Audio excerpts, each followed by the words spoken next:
అయ్యో నువ్వు తప్పుగా అర్థం చేసుకుంటున్నావు అక్షయ. ఫంక్షన్ హాల్ ఓనర్ కూడా 10,000 తగ్గించినట్టే తగ్గించి కరెంటు బిల్లు మన మీదే వేస్తున్నారు తెలుసా? మరి క్యాటరింగ్ వాళ్ళకి ఎందుకు తగ్గించారు? తగ్గించక ఏం చేయమంటావు అక్షయ? ఎన్ని ఐటమ్స్ అని అడిగారు. 32 ఐటమ్స్ అని చెప్పాను. నువ్వే చెప్పు, ఎవరైనా అన్ని ఐటమ్స్ తింటారా?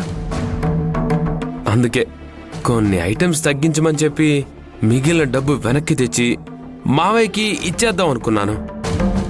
కావాలంటే నువ్వే చూడు, బ్యాగ్లోనే ఉంది. ఇంకా చాలా ఆపండి. టైం బాగుండి వాళ్ళందరూ నాకు ఫోన్ చేసి చెప్పారు.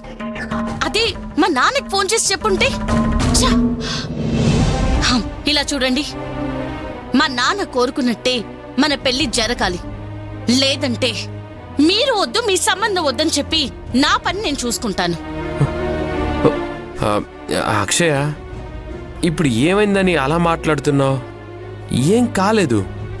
ఒకవేళ ఏదైనా జరుగుంటే చెప్పు, వెంటనే దాన్ని సరిదిద్దుకుందాం. సరే, ఇప్పుడు నేనేం చేయాలో చెప్పు. నువ్వేం చెప్పినా నేను చేస్తాను.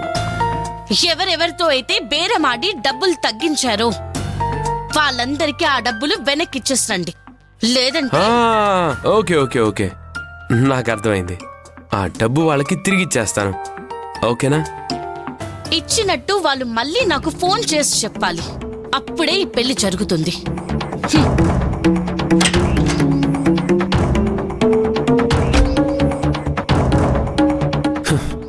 Ladies very difficult.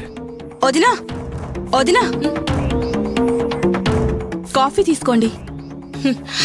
శ్రావణి, మీ అన్నయ్య ఏంటి ఇలా ఉన్నాడు? బయటైనా ఇంట్లో కూడా ఇలాగే ఉంటాడా? చెప్పు శ్రావణి. వదినా, మా అన్నయ్య చాలా మంచివాడు.